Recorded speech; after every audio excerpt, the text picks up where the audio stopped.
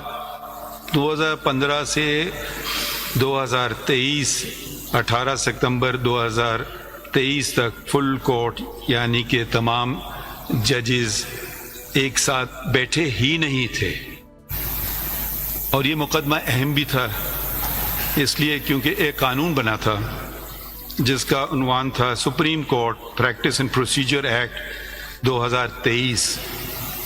ہمیں بتایا گیا ہے ہمارے پارلیمانی وکیل نے جو پاکستان بار کونسل کی نمائندگی کر رہے ہیں کہ احترام کرنا چاہیے ایک دوسرے اداروں کا، تو احترام ہم نے کیا، اور اتنا احترام کیا کہ فل کورٹ تشکیل دی گئی کہ یہ جو مقننہ کا بنایا گیا قانون ہے کیا یہ آئینی ہے یا نہیں۔ یہ قانون بل کی صورت میں تھا جب سٹے ہوا تھا، پھر ہم نے بہتر سمجھا کہ پورا کورٹ اس کا فیصلہ کرے، اور 10-5 کی اکثریت نے اسے سراہا، سوائے اس کی ایک شک کے کہ 144 کے 3 کے تحت جو پرانے کیسز ہیں ان کی اپیل نہ دی جائے۔ تو یہ آپ کے سامنے تھا، پوری قوم نے دیکھا۔ تقریباً 5 دن میرے خیال میں کیس چلا تھا، پاکستان ٹیلی ویژن کارپوریشن نے معاونت کی، انہوں نے نشر کیا، ان کا جو اکوپمنٹ تھا وہ بہت بہتر تھا، تو اس کے بعد ہم خود اپنے ہی نشر کرتے ہیں یوٹیوب کے ذریعے کہ عوام خود بہتر سمجھ سکیں اور دیکھ سکیں۔ اور اس فیصلے نے جو اہم بات کی، مقننہ یہ سمجھی کہ سارے اختیارات چیف جسٹس کے پاس نہ ہوں بلکہ 3 ججز کے پاس ہوں جو بینچوں کی تشکیل دے سکیں۔ تو میں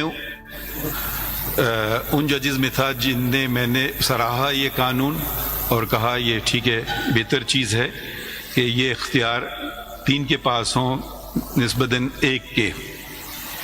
اس سے پہلے میں تبصرہ نہیں کرنا چاہتا ہوں جو لوگ چلے گئے ہیں، مگر کارکردگی پہ تو تبصرہ کیا جا سکتا ہے۔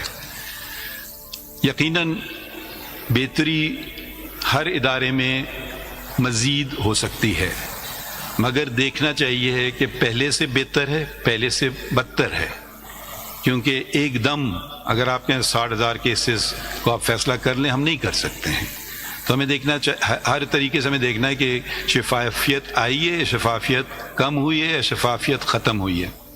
پہلے کہا جاتا تھا کہ مقدمے لگنے سے پہلے ہمیں پتہ ہے کہ فیصلہ کیا ہوتا ہے، اب تو مجھے خود پتہ نہیں ہوتا ہے کہ میرے ساتھ دائیں و بائیں طرف جو لوگ جج صاحبان بیٹھے ہیں وہ کیا فیصلہ کریں گے۔ تو بینچز کی تشکیل بھی آپ خود ہی آزما لیں، آپ سب پریکٹسنگ وکیل ہیں، کہ آپ کو اگر پتہ چل جاتا ہے کہ کیا کیس لگنے سے پہلے اس کا فیصلہ کیا ہوگا، تو اس میں بھی اگر آپ سمجھتے ہیں، آپ کو پتہ ہے، تو شفافیت نہیں ہے۔ اگر آپ اس نتیجے پہ پہنچتے ہیں کہ ہمیں پتہ نہیں ہے، تو شاید پھر یہ اس بات کو تسلیم کرنا پڑے گا کہ شفافیت آئی ہے۔ دوسری بات، کوز لسٹ میرے آنے سے پہلے ہر جمعرات کو ایک تو بینچ تشکیلوں کی ہوتی تھی، یعنی کہ کون سے ججز بیٹھیں گے اور مقدمے سنیں گے، اور دوسرا جو مسئلہ ہوتا ہے وہ کیسز کا، کہ یہ کیس لگے یا نہ لگے اور کس کے پاس لگے۔ تو اس سے پہلے جمعرات کے روز ہمیشہ چیف جسٹس کی منظوری کے لیے کوز لسٹ ہفتے کی بھیجی جاتی تھی۔ چیف جسٹس صاحب اس کی منظوری دیں، چیف جسٹس صاحب اس کو تبدیل کریں، چیف جسٹس صاحب اس میں کیس نکلوائیں یا اس میں بڑھائیں، یہ وہ کرتے تھے۔ اس کی گنجائش میرے نظر میں سپریم کورٹ کہ رولز 1980 کے ہیں، بالکل نہیں. تو یہ چیز ختم کر دی گئی. وہ دن ہے اور آج کا دن ہے. میں نے کاز لسٹ منظوری کی کاز لسٹ میرے پاس نہیں آتی، اس کی میں نے شکل بھی نہیں دیکھی. ہمارے سامنے بیٹھی ہوئی ہیں رجسٹرار صاحبہ، وہ تصدیق کریں گی اس بات کی کہ انہوں نے مجھے کاز لسٹ آج تک نہیں بھیجی. یہ کیسز لگانا نہ لگانا یہ ابھی ان کا کام دائرۂ اختیار میں آتا ہے کہ کون سے کیس لگیں گے اور کس جگہ جائیں گے. تو یہ کاز لسٹ کا یقیناً آپ سب، میں نے بھی وکالت کی، آپ نے بھی کی ہے. ایک تو ہوتا ہے میں بدنیتی کا عنصر نکال دیتا ہوں، اس میں کوئی بدنیتی نہ ہو، مگر ہر جج کا کچھ نہ کچھ رجحان ہوتا ہے. تو آپ ایک حد تک تعین کر سکتے ہیں کہ فلاں کیس اگر اس کے پاس لگے گا تو شاید لینڈ لارڈ کے فیور میں ہو اور شاید ٹیننٹ کے فیور میں ہو. کچھ لوگ ذرا پروسیکیوشن کی بات زیادہ مانتے ہیں جج صاحبان، کچھ لوگ ذرا شک کی نظر سے دیکھتے ہیں. تو یہ چیزیں ہر سسٹم میں، دنیا کے ہر سسٹم میں تھوڑی بہت، ایک جو آپ کے 10-20 بلکہ نہیں 40 سال کا جو تجربہ ہوتا ہے، آپ کچھ اس سے سیکھتے ہیں اور آپ کا رجحان کہیں نہ کہیں جاتا ہے. تو اس میں اگر آپ ایک سوچ سمجھ کر کے کیسز لگائیں تو میرے خیال میں یہ شفافیت نہیں ہے. اب آپ ایک رینڈملی کیسز لگیں اور وہ قسمت کی بات ہے کس کے پاس اس کی سنائی ہو. کوشش تو یہ ہونا چاہیے کہ ہر جج وہی فیصلہ کرے جو دوسرا. مگر ہم ایسا، آپ کو بھی پتہ ہے جو لوگ پریکٹسنگ وکیل ہیں، کہ ایسا نہیں ہوتا ہے. ہر وکیل کو بھی اکثر چاہتے ہیں کہ میرا کیس فلاں بینچ کے پاس لگے. یہ بھی ختم ہو گیا ہے. تو وجہ ہوگی نا کہ کیوں چاہتے ہیں. اس لیے نہیں کہ ان کے کوئی تعلقات جج کے ساتھ ہیں، مگر وہ ان کو پتہ ہے کہ بھئی یہ ان کا رجحان کچھ اس طرف ہے، تو شاید یہ میرے لیے اس کے لیے بہتر نہیں ہوگا. تو یہ ہم نے ختم کر دیا سسٹم. دوسری چیز جو ختم ہو چکی تھی، جو پہلے ہوتی تھی، وہ ماہانہ کاز لسٹ. ایک دم سے کیس لگ جاتا تھا. میرے ساتھ خود جب میں پریکٹس کرتا تھا لا، مجھے فون آتا تھا AOR کا، جی کل آپ کا کیس لگا ہے. تو مجھے تو پورا وقت نکل جاتا تھا کہ وہ ایک میں فلائٹ پکڑوں. اب تو خیر یہ سہولیت ہے کہ ہم وکیل جا سکتے ہیں رجسٹری میں اور وہاں سے سنوائی ہو سکتی ہے، مگر روزہ تو بڑی مشکل سے کبھی کبھی پہنچنا ہوتا تھا اسلام آباد. تو اب ماہانہ کاز لسٹ شروع ہو گئی ہے کہ سب کو پتہ ہو، وکیلوں کو اور جو لوگ اپنے مقدمے خود کر رہے ہیں، کہ میرا مقدمہ اب کب لگے گا تو میں تیاری اس کی کر لوں. کیونکہ کئی سال پہلے انہوں نے فائل کیا ہوتا ہے، ایک دم سے آ جائے تو ذرا بہتر تیاری کرنے کا موقع ملتا ہے. ایک مشورہ صدر صاحب نے مزید دیا، اور یہ بھی صدر صاحب نے میرے خیال میں ہم نے شروع میں میٹنگ کی تھی وکیلوں سے، اور انہوں نے ان کی ڈیمانڈ تھی کہ یہ ماہانہ کاز لسٹ شائع ہو. آج ان نے تقریر میں بات کی کہ فورٹ نائٹلی، یعنی کہ ہر 2 ہفتے کی کاز لسٹ بھی شائع ہو. تو میں احکامات دوں گا رجسٹرار صاحبہ کو، اور انشاءاللہ اب ہر 2 ہفتے کی بھی کاز لسٹ مزید مہینے کی بھی ہوگی، اور پھر 2 ہفتے والی بھی انشاءاللہ شائع ہم کریں گے. جتنا، اور کوشش کیجیے رجسٹرار صاحبہ جتنے جلد سے جلد ہو سکے یہ بھی آپ کر دیجئے، کہ اس میں بھی وکیلوں کی سہولیت ہوتی ہے. اچھا، اب باقی اختیارات کون سے کیسز کب لگتے ہیں؟ یقیناً ہر شخص چاہتا ہے کہ میرا کیس فوراً لگ جائے، مگر ایسا ہو نہیں سکتا ہے. اب قطاریں ہوتی ہیں. اگر کوئی شخص قطار میں کھڑا ہے تو اس کو کوئی تکلیف نہیں ہے کہ اس کے 2 سال بعد آیا نمبر یا 3 سال بعد آیا. اس شخص کو تکلیف ہوتی ہے کہ میں تو قطار میں کھڑا ہوں کافی عرصے سے، مگر ایک دم سے ایک شخص آیا اور سامنے آ گئے. تو آپ لوگ بھی یقیناً بجلی کا بل دینے گئے ہوں یا کسی اور جگہ سنیما کے ٹکٹ کٹوانے گئے ہوں، جب قطار میں لگے ہوئے ہیں تو آپ کو کوئی اعتراض نہیں، بہت لمبی بھی قطار ہو، مگر آپ کو اس وقت اعتراض ہوتا ہے کہ قطار میں ایک دم سے سامنے کیوں کوئی آ گیا. تو یہ بھی اب ختم کر دیا گیا. کچھ مخصوص قسم کے کیسز یا کہ قانون میں ان کا اندراج ہے کہ یہ کیسز جلد سنے جائیں، یہ مقدمے جلد سنے جائیں. اس میں ہمارا کام نہیں ہے، مقننہ نے یہ فیصلہ کیا ہے کہ یہ اہمیت کے کیسیں ہیں.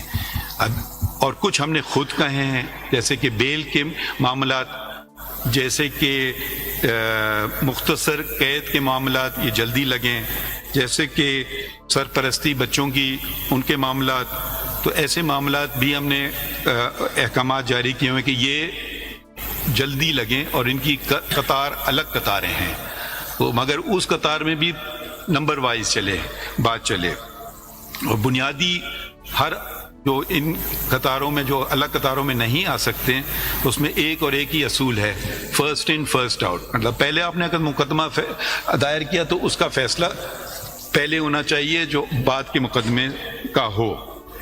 تو اس کے علاوہ اب ہمیں supreme court practice and procedure act میں جو کچھ اور بھی تقاضے ہیں وہ بھی ہم پورے کرتے ہیں، اور کمیٹی تو تشکیل دی جاتی ہے۔ اب مجھے کبھی کبھی ہنسی آتی ہے کہ جو پرانے صحافی بھی ہیں، جب ان کو کچھ بات پسند نہیں آئے تو کہتے ہیں چیف جسٹس نے مقدمہ نہیں لگایا۔ چیف جسٹس مقدمہ نہیں لگا سکتی، اب کمیٹی لگاتی ہے، اور اگر اور شفافیت کے لیے ہم نے کمیٹی جو فیصلے کرتی ہے وہ بھی اب سپریم کورٹ پہ ویب سائٹ پہ آپ ان کو پڑھ سکتے ہیں کہ کیوں، کیسے اور کب یہ فیصلہ ہوا۔ ہر ایک کیس کا نہیں، جو اس کی کمیٹی کی میٹنگز ہیں وہ آپ کے سامنے ہیں، آپ ان کو خود پڑھ سکتے ہیں، آپ ان پہ خود تبصرہ کر سکتے ہیں، مگر تبصرے کیجئے حقیقت کی بنیاد پہ، مفروضوں پہ نہیں۔ آپ کی بھی ذمہ داری ہے کہ سچ بتائیے، سچ بولیے۔ اب یہ میں بحیثیت جج نہیں کہہ رہا ہوں، آپ اگر غور کریں اور سوچیں کیا آپ کی والدہ صاحبہ اور آپ کے والد صاحب آپ کو اس کے برعکس کچھ کہیں گے تو پھر کر دیجئے۔ تو یہ بھی شفافیت کی طرف ایک قدم ہے کہ کیسے مقدمے چل رہے ہیں اور کیسے مقدمے چلنا چاہیے ہیں۔ ابتدا میں نے جو ایک تو فل کورٹ میٹنگ کی، پھر یہ supreme court practice and procedure, full court meeting کے بعد فل کورٹ تشکیل دیا گیا۔ اگلا میرا جو اقدام تھا وہ جتنے ڈیپیوٹیشنسٹ یہاں عرصے دراز سے بیٹھے تھے سپریم کورٹ میں، مختلف اداروں اور مختلف کورٹوں سے جو یہاں آئے ہوئے تھے، ان کو رخصت کیا۔ ڈیپیوٹیشنسٹ کا قانون یہ کہتا ہے کہ ڈیپیوٹیشنسٹ 3 سال کے لیے آ سکتا ہے، اور اس میں مزید 1 سال اور پھر 1 سال کی اضافہ کیا جا سکتا ہے، مگر اس کے علاوہ نہیں، غیر قانونی عمل ہے کہ ڈیپیوٹیشنسٹ بیٹھے ہوں۔ تو میرے خیال میں یہ ایک پہلا ایڈمنسٹریٹو میجر تھا جو میں نے کیا کہ ڈیپیوٹیشنسٹ جتنے ان کے مدتیں پوری ہو گئیں وہ اب جائیں، کیونکہ یہ بھی ایک اچھا ہیلتھی انسٹیٹیوشن نہیں ہوتا ہے کہ جب اب مجھے بھی نہیں پتہ مقدمہ یہاں ہے، جو مقدمہ اگر رجسٹرار اور یا کوئی لوگ باہر سے آئے ہوئے ہیں اور جو ڈیپیوٹیشن بیٹھے ہوئے عرصے دراز سے، تو وہ خود بھی کافی ہوشیار ہو جاتے ہیں کون سے مقدمے لگیں اور کون سے مقدمے نہ لگیں۔ تو یہ ڈیپیوٹیشنز ہم نے واپس کیے، اور یہ کیونکہ قانون اس بات کی اجازت ہی نہیں دیتا ہے کہ ایک مدت سے زیادہ ڈیپیوٹیشنسٹ ہوں۔ اچھا، ان ڈیپیوٹیشنز کے بیٹھے ہونے سے ایک منفی جو نتیجہ نکلتا تھا وہ جو یہاں سپریم کورٹ کے اپنے ملازمین ہیں ان کی ترقی رک جاتی تھی، کیونکہ اگر کوئی اسسٹنٹ رجسٹرار باہر سے آیا ہوا ہے تو اور اس کی مدت پوری ہو گئی تو وہ ایک اور شخص جو کہ اب اس اہل ہے کہ وہ اسسٹنٹ رجسٹرار بن سکے وہ اس پہ پروموٹ نہیں ہوگا۔ جب وہ پروموٹ نہیں ہوگا اس کا اگلا پروموٹ نہیں ہوگا، اس کا اگلا پروموٹ نہیں ہوگا، اور یہ ایک زنجیر کی طرح آپ سمجھیں ایک چلتی رہتی بات ہے۔ تو یہ بھی جب گئے ڈیپیوٹیشنز، ان کے بعد سپریم کورٹ کے ملازمین کی ترقیاں شروع ہوئیں تو 146 ملازمین کو ترقی ملی جو ہوئی، ان یہ دیکھ کر کے کہ وہ پہلی بات ہر اس کے لیے ہوتا ہے کہ آپ جتنا اس کا پیریڈ ہے وہ پورا اس نے کیا ہے اور پھر وہ کمیٹی فیصلہ کرتی ہے کہ آخری منظوری میں دیتا ہوں مگر میں اس عمل میں شامل نہیں تھا، کمیٹی کے ذریعے ہوا، اور 146 اور مزید کچھ بہت ساری اسامیاں تھیں جو بھری نہیں گئی تھیں عرصے دراز سے، تو یہ ساری اسامیاں اشتہار دے کے شفافیت کی بیسس پہ اس میں اندراج کیا جاتا ہے کہ کیا اس شخص کی قابلیت ہو، کیا ڈگری ہو، تو 78 اپوائنٹمنٹس ہوئے، اور کیونکہ بہت ساری اسامیاں خالی پڑی تھیں عرصے سے، اور ہر ممکن کی ایک اور بات جس پہ توجہ نہیں دی جاتی ہے وہ ہے کہ یہ آپ اور ہم عوام کے لیے ہیں در عوام ہم سے کیا چاہتی ہے کہ ہمارے مقدمے جلد سے جلد تعین ہوں اور ہمارے پیسوں کی فضول خرچی نہ ہو، تو یہ بھی فضول خرچی بھی روکی گئی۔ اب کچھ شرمندگی ہوتی ہے یہ کہتے ہوئے، مگر بتانا بھی چاہیے کہ اب چیف جسٹس کے لیے 3000 سی سی کی مرسیڈیز بینز کی میرے حساب سے کوئی ضرورت نہیں تھی، اس کو لوٹا دیا گیا۔ بلٹ پروف لینڈ کروزر جو لاہور میں ریسٹ ہاؤس میں کھڑی تھی اس کی بھی کوئی ضرورت نہیں تھی، اس کو بھی لوٹا دیا گیا، اور ریکویسٹ کی گورنمنٹ کو، حکم نہیں دیا کہ مناسب ہوگا اگر یہ بیچ کر کے عوام میں جو بسیں ہیں ان کے لیے خریدیں تو بہتر ہے کیونکہ ان کا بھلا ہو۔ ہم ٹویوٹا اور سیوک چلانے میں ہمیں کوئی تکلیف نہیں ہے، مرسیڈیز کی کوئی ضرورت نہیں ہے چیف جسٹس کو کہا جاتا ہے فرسٹ امنگس ایکول، اس کا یہ مطلب نہیں ہے کہ وہ مرسیڈیز 3000 سی سی کا حقدار بن جائے، تو یہ بھی کروڑوں کی اس کی قیمت ہوتی ہے۔ تو اگر یہ چھوٹی چھوٹی باتیں ہیں مگر یہی ہم کر سکتے ہیں، تو کیونکہ یہ عوام کے پیسے ہیں، ہم امانت، یہ عوام کی امانت ہے، اور اس میں ہم نے دیکھنا ہے کہ ہم عوام کے پیسے ہم بچا سکتے ہیں یا نہیں۔ اٹارنی جنرل صاحب نے ذکر کیا مختلف عدالتوں کا۔ مختلف عدالتوں میں ایک تو آپ کو پتہ ہے جیسے کہ سول کورٹ ہیں، میجسٹریٹ کے کورٹ ہیں، ڈسٹرکٹ ججز ہیں اور سیشن ججز ہیں، اور پھر ہائی کورٹ ہیں، مگر ایک اور عدالتیں بھی ہوتی ہیں، ایک بہت بڑا جال بچھا ہوا ہے عدالتوں کا، وہ ہیں وفاق کی عدالتیں، custom appellate tribunal, NAB courts, accountability courts, income tax appellate tribunal, sales tax appellate tribunal. صرف کراچی شہر میں 36 ایسی وفاقی عدالتیں ہیں۔ ایسی 36 وفاقی عدالتیں پورے شہر میں بکھری ہوئی ہیں، نہ کوئی ان کا صحیح قسم کی عمارت ہے، نہ ان کا ریکارڈ محفوظ ہے، کہیں وہ ایک دو جگہ تو شاید تو سرکاری بلڈنگز میں ہوں، مگر اکثر اور بیشتر وہ پرائیویٹ بلڈنگز میں، یعنی کہ عوام کو مزید پیسہ دینا پڑ رہا ہے کہ وہ کرائے دیں جو مالک ہے اس جگہ کا، پھر بجلی کا بل، پھر چوکیدار رکھا جائے ہر عدالت کے لیے الگ الگ۔ تو ایک بہت بڑا پروجیکٹ بن رہا تھا کراچی میں، جو کراچی سے وابستگی رکھتے ہیں، اور فاروق نائک صاحب شاید ان میں سے ایک ہیں، کہ جو ہائی کورٹ کے سامنے جو وہ الیکشن کمیشن ہوتا تھا، ایک بہت بڑی جگہ ہے بالکل کراچی کے دل میں، آپ سمجھیں یہ تقریباً 7 ایکڑ کی تھی۔ یہ سپریم کورٹ کو دی گئی کہ یہاں سپریم کورٹ کی رجسٹری بنائی جائے۔ میں نے سوچا کہ سپریم کورٹ کی رجسٹری کی کیا ضرورت ہے کراچی میں، اگر بینچ جاتی بھی ہیں تو سال میں 2 3 4 دفعہ جاتی ہیں، اور اب تو میرے میں جانے کی کم سے کم ضرورت پڑ رہی ہے کیونکہ ویڈیو لنک فیسلٹی بھی ہے اور اس کو بہتر بھی کیا جا رہا ہے۔ تو یہ پروجیکٹ تھا 6 ارب کا۔ یہ پروجیکٹ بلڈنگ کمیٹی جس کا میں ممبر ہوں اور جسٹس جمال خان مندوگیل صاحب ہیں، فیصلہ ہوا کہ یہ سرکار کو واپس لوٹا دی جائے، اور ایک شرط پہ، یہ نہیں کہ وہ کچھ اور اس کا کریں، بلکہ جو 36 عدالتیں ہیں، سرکاری عدالتیں جن کا میں نے ذکر کیا، وہ سب ایک جگہ منجمد ہو جائیں۔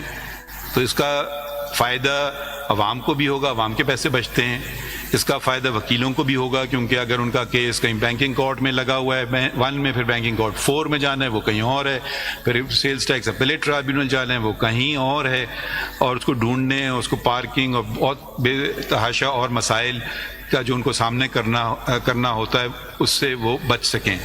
تو اب یہ پروجیکٹ ہم نے واپس کر دیا ہے سرکار کو، اور کہا ہے آپ اس کا استعمال 36 فیڈرل کورٹس جو آپ کے ہیں اور ٹرائبیونلز، ان کو ایک جگہ بنائیں۔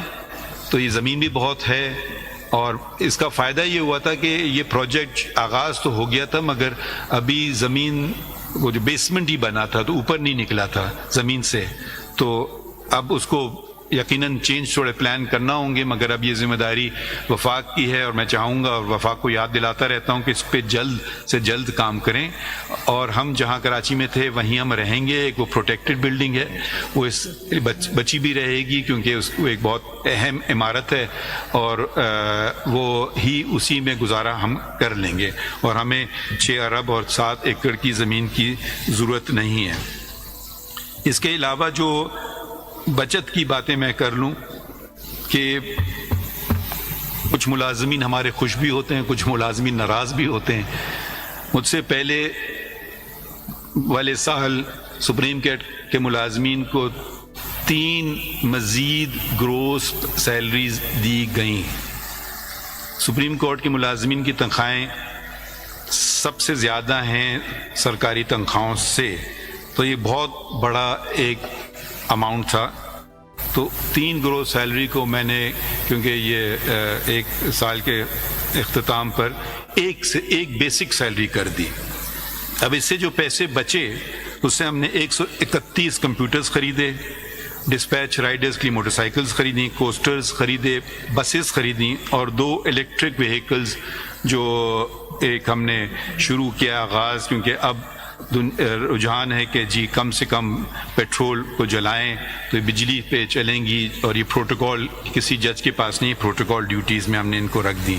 تو ہم نے ایک بیسک سیلری دی، اور پھر دوبارہ جو بیسک سیلری دی وہ اس دفعہ بیسک سیلری نہیں دی، 25,000 روپے ہر ایک کو۔ اس میں نہ صرف سپریم کورٹ کے ملازمین، مگر بہت سے ملازمین ہمارے نہیں ہوتے ہیں مگر ہمارے لیے کام کرتے ہیں، جیسے کہ پولیس والے آپ دیکھ رہے ہیں باہر اندر، جیسے کہ PWD کے ملازمین، جیسے کہ میڈیکل سٹاف، تو وہ سب کو ہم نے کہا کہ وہ بھی تو کیونکہ ہمارا کام کرتے ہیں تو ان کو بھی وہ ایک بونس ملتا ہے، تو وہ 25,000 کا سب کو دیا گیا، اور وہ ایک بیسک سیلری کے تقریباً برابری پڑا جو صرف سپریم کورٹ والوں کو ملتا ہے۔ مزید کیا ہوا؟ پارلیمان جو ہمارے سامنے ہے اس نے آئین پاکستان میں ایک بہت اضافی اور مفید اضافہ کیا۔ وہ 19 الف ایک شک ڈالی، 19A کی شک ڈالی، اور اس میں کہا کہ اب سے جتنے یہ ایک رائٹ ٹو انفارمیشن ایک بنیادی حق ہے شہری کا۔ اب آپ کو پتہ نہیں ہم لوگ کتنے کیسز کر رہے ہیں، کیا کر رہے ہیں، تو ایک تو شک و شبہات بھی شروع ہوتے ہیں، اور جتنا ہم کھولیں گے اپنے آپ کو اتنا آپ ہم پر جائز تنقید بھی کر سکتے ہیں۔ آپ کو کچھ پتہ ہی نہیں، آپ تنقید کس بات کی کریں گے۔ تو یہ جو انہوں نے ہمیں بتایا 19A کا جو مقدمہ آیا، ایک صاحب تھے ان کا نام تھا مختار احمد علی صاحب، انہوں نے خط لکھا رجسٹرار سپریم کورٹ کو کہ مجھے یہ چیز بتائی جائے، کتنے ملازمین ہیں، کتنے پوسٹ فارغ ہیں، وغیرہ وغیرہ۔ تو اسلام آباد ہائی کورٹ میں رجسٹرار سپریم کورٹ نے اپیل دائر کی، اور اسلام آباد ہائی کورٹ نے فیصلہ کیا کہ استثناء حاصل ہے سپریم کورٹ کو، اور اس سپریم کورٹ کو یہ بتانے کی کوئی ضرورت نہیں ہے کہ جو 19A کے شک کے زمرے میں نہیں آتی ہے۔ یہ کیس ہمارے پاس آیا، ہم نے کہا کہ نہیں، اسلام آباد ہائی کورٹ کا یہ فیصلہ درست نہیں ہے، یہ بنیادی حقوق کی بات ہے، اور بنیادی حقوق کے راستے میں کچھ نہیں آ سکتا ہے۔ تو ہمیں جو اسلام آباد ہائی کورٹ نے استثناء دی تھی، ہم نے اس کو ہٹایا، اور جن صاحب نے طلب کی تھے ہم سے انفارمیشن مانگی تھی ان کو وہ ہم نے مہیا کی، اور رجسٹرار کو یہ بھی حکم دیا کہ جو ان صاحب نے جو خرچہ کیا تھا کیس لانے کا، کیونکہ ناجائز ان کے بنیادی حقوق میں کو روکا گیا تھا، وہ بھی واپس ان کو دیے جائیں۔ تو ہم دنیا بھر کی مسائلوں کی بات کرتے ہیں، اب جو تنقید کرنے والے ہیں یا تعریف کرنے والے کم ہی ہوتے ہیں، وہ یہ بتا دیں کہ کوئی دنیا میں ایسا فیصلہ ہوا ہے۔ میں ایک دو ملکوں کی بات نہیں کر رہا ہوں، میں دنیا کی بات کر رہا ہوں کہ اس نوعیت کا فیصلہ اگر ہوا ہے تو بتائیے، بڑی اچھی بات ہوگی، اور اگر نہیں ہے تو پھر آپ اپنا سر بلند کریں اور کہیں کہ دیکھیے آپ کی سپریم کورٹ، میری نہیں، آپ کی سپریم کورٹ نے ایک بنیادی حقوق، یہ لوگوں کا بنیادی حقوق ہے۔ ہم اب بس سمجھتے ہیں کہ لوگوں کے بنیادی حقوق اہم نہیں ہیں، بس کچھ اہم لوگوں کے بنیادی حقوق اہم ہیں، مگر لوگوں کے بنیادی حقوق سب کے برابر ہیں، سب کی اہمیت ہے۔ تو وہ یہ ہم نے کر دکھایا، اور اپنے اوپر جو ہمارے اب کوئی بھی ہم سے خط لکھ سکتا ہے، انلیس کوئی ایسی بات پوچھ رہے ہیں جو بے مقصد سی بات ہے، آپ ہم سے سوال پوچھیں، ہم آپ کو اس کا جواب دیں گے، اور تحریری طور پہ آفیشیل طریقے سے۔ کوئی آپ کو ہمارے ذرائع نے بتایا کہ کوئی ضرورت نہیں ہے، اب شفافیت ہے، اب آپ خط لکھیے اور کہیے یہ خط لکھا تھا اور یہ جواب آیا تھا، مفروضوں پہ نہ چلیے کہ جی یہ بتایا اور وہ بتایا، اور جو اکثر غلط ہوتا ہے، اور جو وہ بتانے والے ہوتے ہیں ان کا کبھی میں یہ نہیں کہوں گا ہمیشہ، مگر ہو سکتا ہے وہ غلط فہمی میں ہوں یا کسی اور وجہ سے وہ یہ بات انہوں نے کی ہو۔ اگلی بات جو میں آپ کو کرنا چاہتا ہوں، وہ جو اب کچھ ہم چلتے ہیں جو اہم فیصلے ہم نے کیے، اور اس میں ایک اہم فیصلہ جو تھا وہ الیکشنز کا تھا۔ آپ سب کو پتہ ہے کہ نگراں حکومت تھی اور الیکشن نہیں ہو رہے تھے۔ الیکشن پٹیشن ہمارے پاس سپریم کورٹ کے سامنے آئی، 3 دن اس کی سنوائی ہوئی، اور 12 دن کے اندر اس کا فیصلہ ہو گیا، اور ہم نے تجاوز نہیں کیا اپنے اختیارات کا۔ ہم نے کہا جو 2 ادارے ہیں، صدر پاکستان کا، اور اداروں کی بات ہوتی ہے اور بھی ادارے ہیں، اور الیکشن کمیشن آف پاکستان کا، دونوں فرما رہے تھے کہ یہ اختیار الیکشن تاریخ دینے کا اختیار میرا ہے، صدر صاحب فرما رہے تھے، اور الیکشن کمیشن آف پاکستان کہہ رہا تھا کہ نہیں یہ ہمارا اختیار ہے، مگر کسی نے الیکشن کی تاریخ نہیں دی دونوں میں سے۔ یہ تو دونوں کہہ رہے تھے کہ ہمارا اختیار ہے، تو پھر دے دیں آپ اپنی تاریخ۔ تو ہمارے پاس آیا، ہم نے دونوں کو کہا کہ الیکشن کمیشن کو کہا کہ صدر پاکستان کیونکہ ان کا عہدہ بڑھا ہے، آپ جائیں اور تاریخ لے کر آئیے، واپس خالی ہاتھ نہ آئیے۔ انہوں نے فیصلہ کیا، جو فروری کی 2024 کی تاریخ کا ہم نے اس کا آرڈر میں لکھا، اور یہ کہہ دیا کہ اب اس پہ رد و بدل، اس پہ کوئی رکاوٹ نہیں آئے گی، مگر رکاوٹ کرنے والے ہر چیز میں رکاوٹ ڈھونڈ لیتے ہیں۔ لاہور ہائی کورٹ کا فیصلہ آ گیا، اور انہوں نے تمام پاکستان کے جو اسسٹنٹ ریٹرننگ آفیسر، سارے آفیسرز کو روک دیا، نہ صرف پنجاب کی حدود تک، لاہور ہائی کورٹ کا حدود صوبے تک ہوتا ہے، صوبے کے باہر نہیں ہوتا ہے، مگر پورے پاکستان پہ، اور کہا کہ یہ ریٹرننگ آفیسر ہو ہی نہیں سکتے ہیں، اور یہ عدلیہ سے دیے جائیں۔ الیکشن کمیشن لکھ چکی تھی چیف جسٹس صاحبان کو ہائی کورٹس کے کہ جی آپ ہمیں ریٹرننگ آفیسر دینا پسند فرمائیں گے، کیونکہ قانون کہتا ہے کہ یہ ایک آپشن ہوتا ہے۔ تو انہوں نے کہا نہیں، ہم آپ کو نہیں دے سکتے، کیونکہ ہمارے پاس بہت زیادہ کیسز ہیں اور ہم ان کو اسپیئر نہیں کر سکتے۔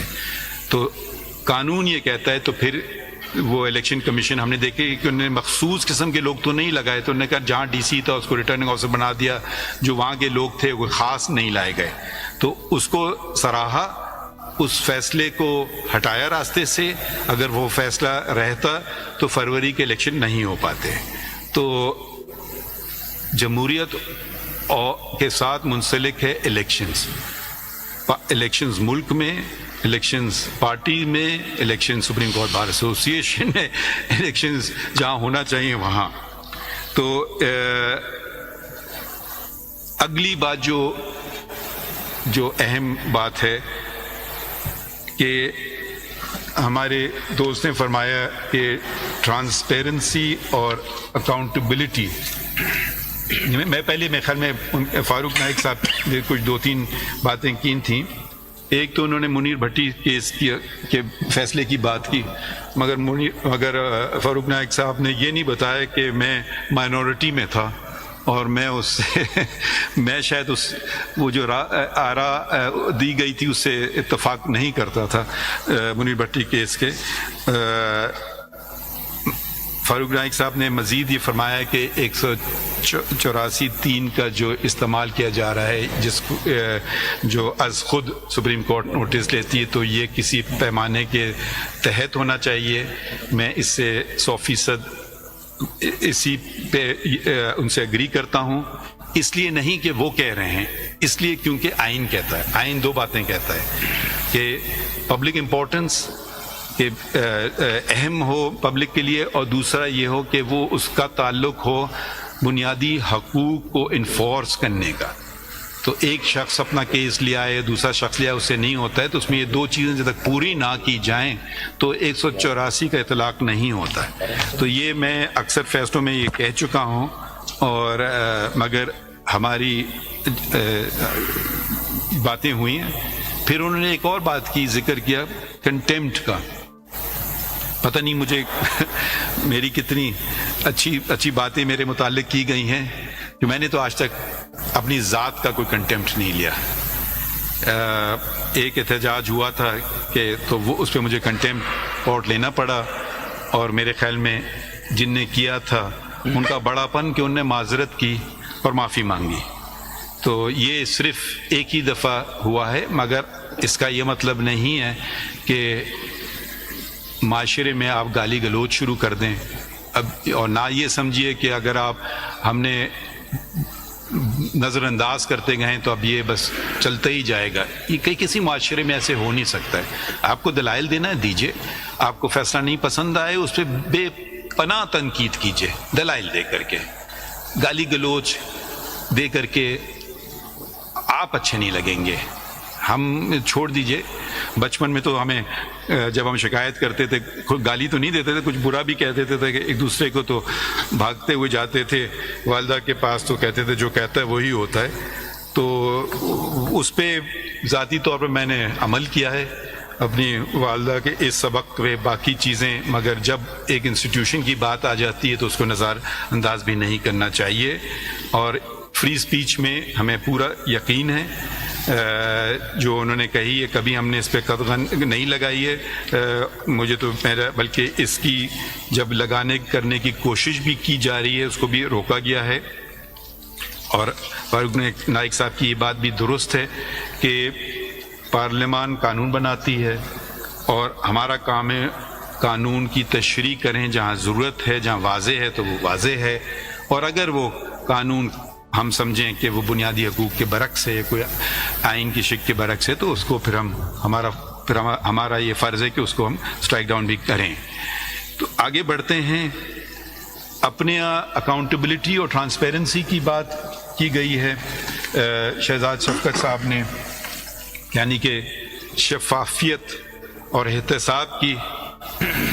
آپ دوسروں سے مانگیے شفافیت اور دوسروں کا کریں احتساب، اور اپنا اور خود کا نہ کریں، تو بات میں کچھ وزن نہیں ہوتی ہے اور آپ کے فیصلوں کی قدر بھی نہیں کی جاتی ہے. ہمارے اپنے جج صاحب تھے سپریم کورٹ کے، الزام لگائے گئے بہت سارے لوگوں نے. ہم نے سپریم جوڈیشل کاؤنسل نے یہ بھی کام کیا جو ایک اس لیے کیونکہ آئین یہ ہمیں حکم دیتا ہے کہ سپریم جوڈیشل کاؤنسل کا، اور ان کو برطرف کیا. اور یہ آپ نے کھلی عدالت میں دیکھا کیونکہ انہوں نے خود کہا کہ میرا کیس کھلی عدالت میں چلے. ہم نے کھلی عدالت میں چلایا، اور یہ پاکستان کی تاریخ میں پہلی دفعہ ہوا ہے کہ سپریم کورٹ کہ جج کو برطرف کر دیا گیا ہو بد انتظامی یعنی مس کنڈکٹ کی وجہ سے. غلطیوں کی بات ہوئی ہے.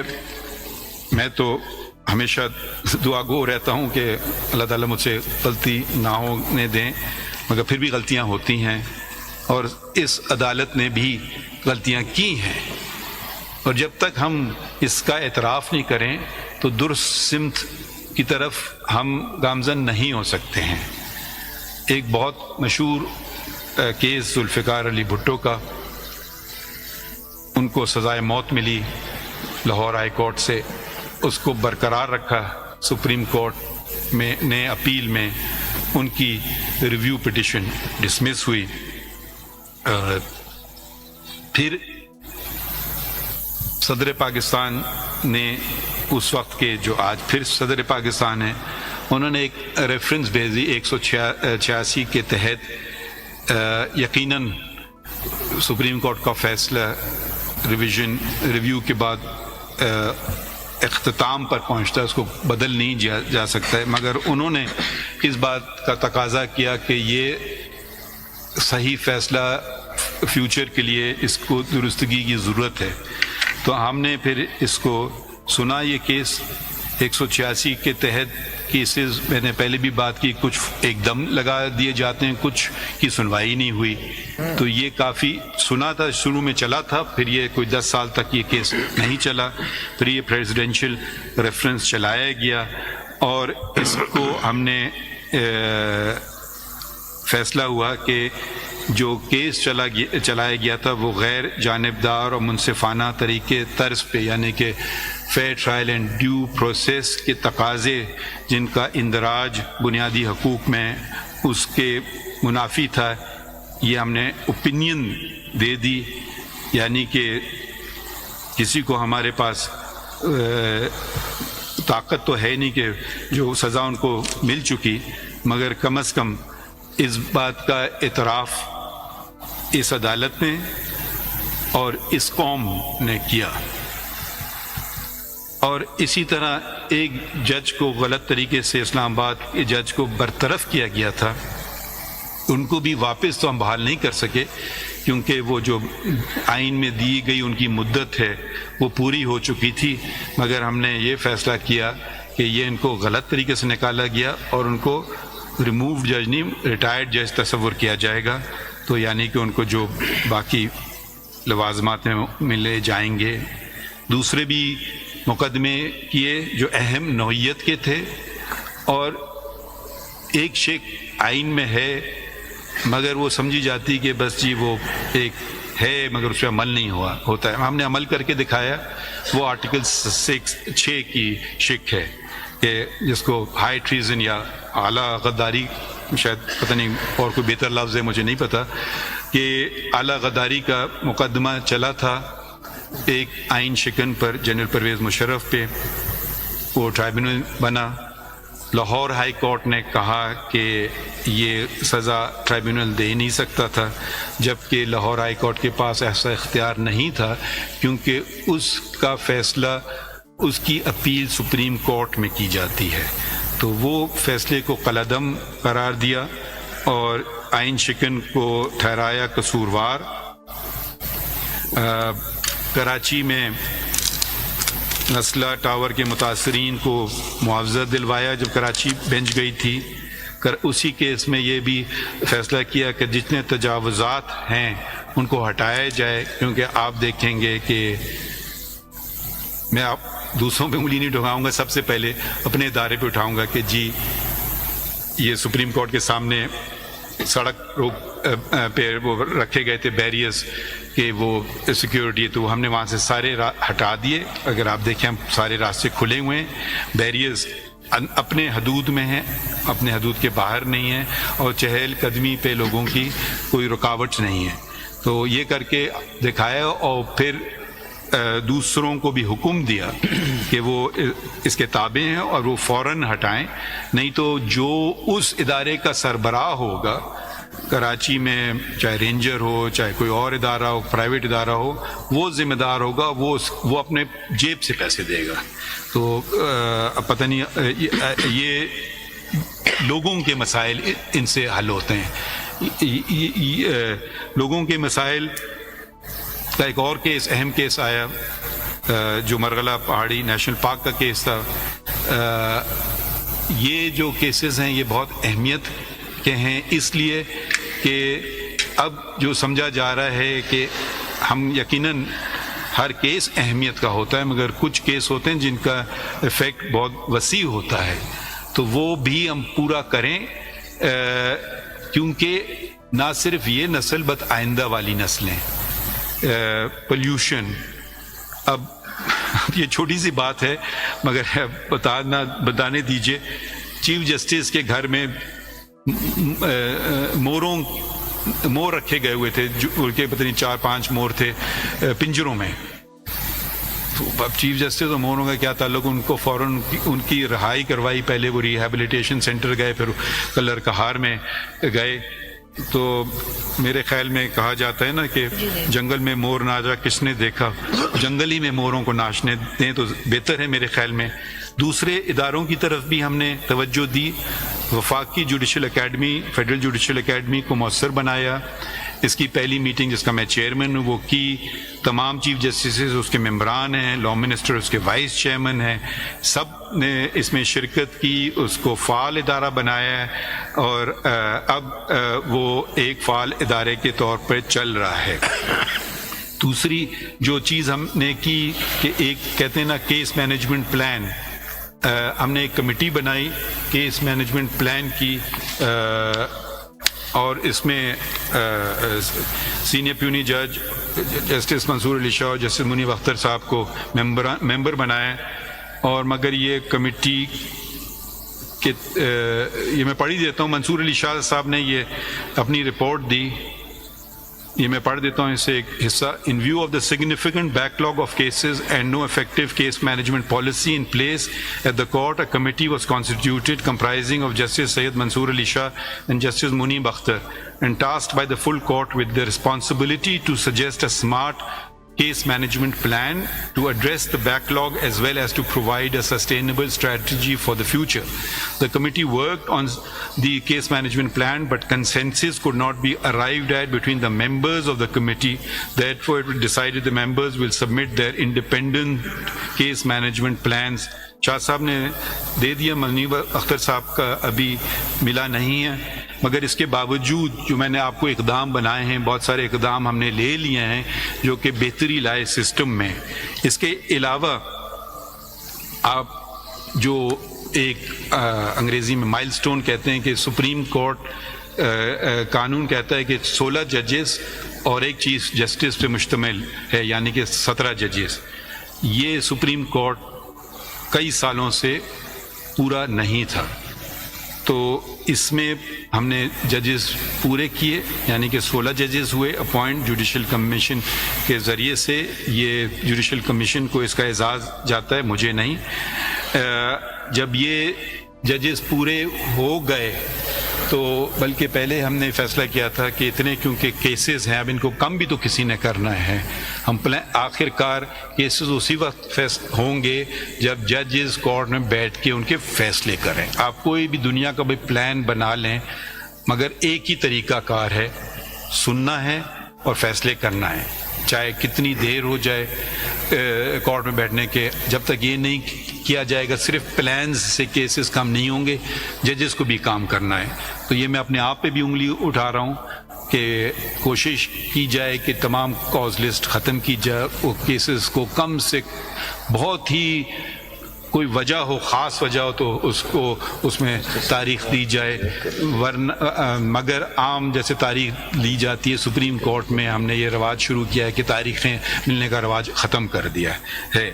اور اب کوئی کبھی کبھی بیماری وغیرہ فوتگی ہو جاتی ہے, کرنا پڑتا ہے, میں اس کو اس کے علاوہ کیس جس دن لگیں اس دن چلیں. اور ہم بھی, میں جج صاحبان کو بھی درخواست کروں گا کہ وہ چلائیں. تو اس کے علاوہ ہم نے ایڈ ہاک ججز لیے. ایڈ ہاک ججز میں ہمارے انگریزی میں کہتے ہیں ٹرائڈ اینڈ ٹرسٹڈ سردار طارق صاحب تھے، ان سے گزارش کی، انہوں نے اگری کیا.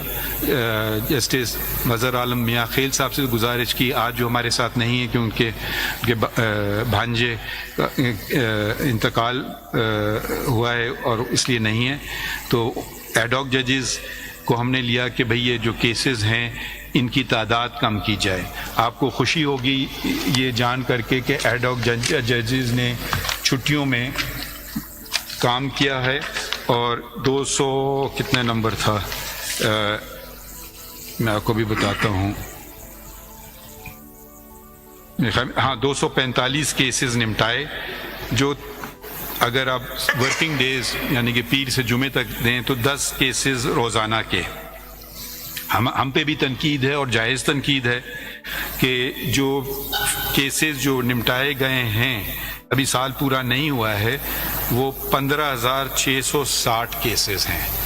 اگر 15,660 کیسز ایک بہت بڑا نمبر ہے، مگر اگر انسٹیٹیوشن پھر بھی زیادہ ہو تو پھر بھی یہ آپ اس کو ایک اچھی بات نہیں سمجھیں.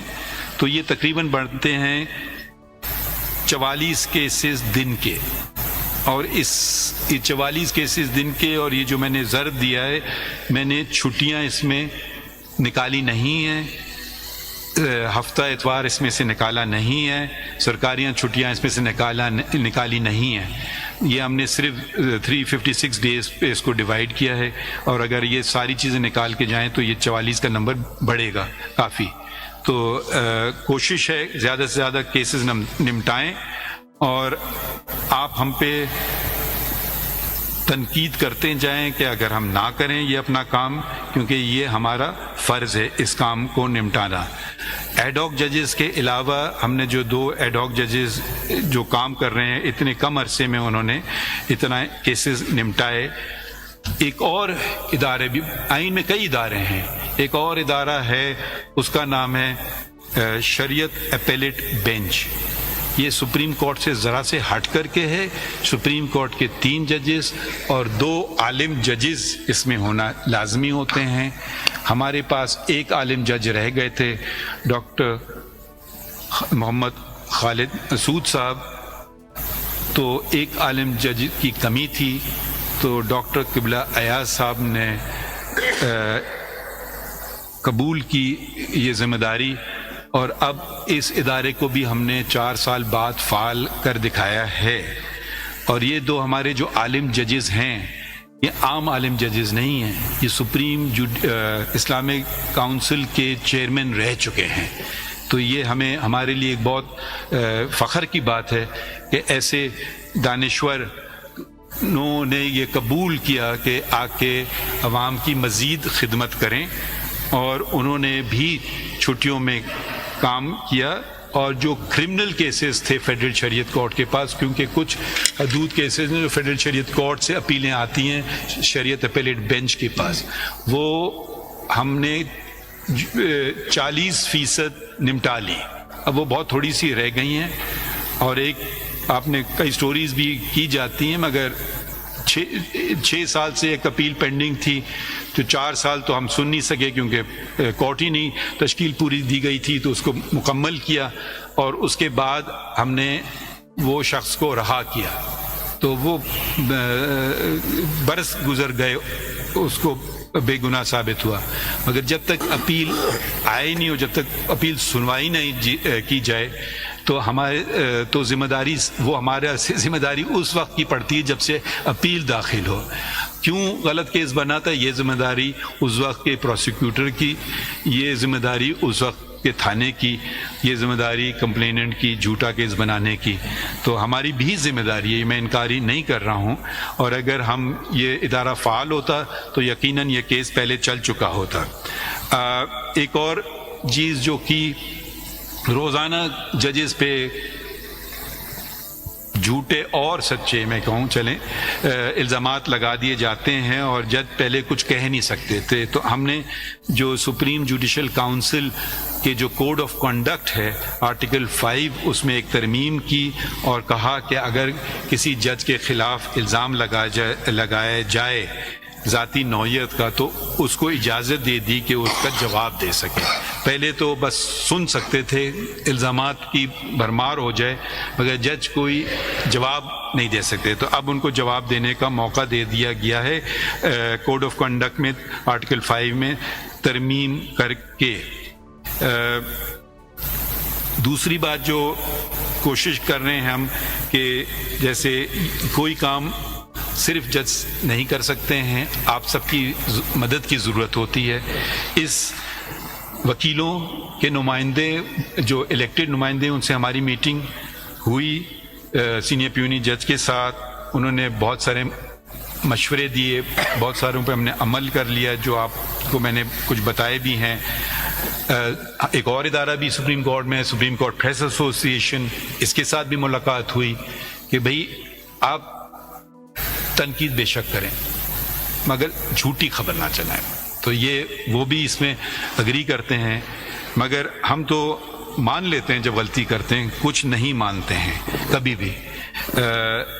تو ایک اور چھوٹی چھوٹی باتیں, مگر یہ چھوٹی چھوٹی باتیں ہی کبھی دیر پا ثابت ہوتی ہیں, اور چھوٹی چھوٹی باتیں ہی انصاف کو بہتر مہیا کرنے کا طریقہ فراہم کرتی ہیں. وہ چھٹیاں ایک تھا کہ بھئی سپریم کورٹ کی بہت لمبی چھٹی ہوتی ہے, تو ہم نے یہ موسم گرما کی چھٹی میں 1 ماہ کم کر دیا. میں نے یہ اختیار میرے پاس تھا تو میں نے کم کر دیا, اور چھٹیوں میں بھی کیس چلائے گئے. ایک بات میں اور چھٹیوں میں آپ کو بتا دوں کہ کوئی دن ایسا نہیں تھا کہ سپریم کورٹ کی کوئی نہ کوئی بینچ اسلام آباد میں اور دوسرے شہروں میں بھی, مگر اسلام آباد میں بالخصوص اس نے کام نہیں کیا ہو. تو چھٹیوں میں بھی کیس چلے, اور چھٹیوں میں 15 جولائی سے لے کے 6 ستمبر تک 1940 کیسز یہ چھٹیوں میں ان کا فیصلہ ہوا. تو اسی طریقے سے اب چھٹیاں بھی ہم نے کم کر دیں, اور یہ چھوٹی چھوٹی باتیں ہم کر رہے ہیں. اب یقیناً میں یہ نہیں کہنا چاہتا ہوں کہ ہم نے بہت اچھے کام کیے, بہت سارے کام ابھی بھی باقی ہیں, اور انشاءاللہ آئندہ سال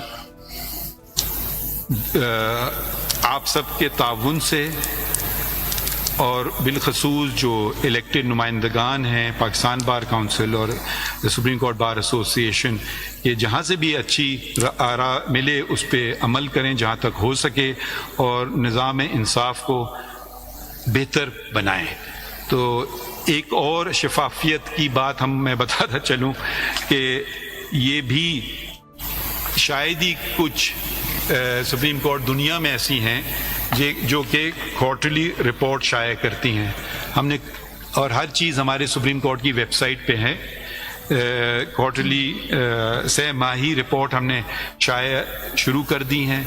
اس میں ہم اپنی کارکردگی بتاتے ہیں, ہم اس میں بتاتے ہیں کہ کتنے کیسز پینڈنگ ہیں, کتنے کیسز نمٹائے گئے ہیں, اہم کیسز کیا فیصلہ ہوئے ہیں. آپ کو موقع ملے آپ ضرور دیکھیے.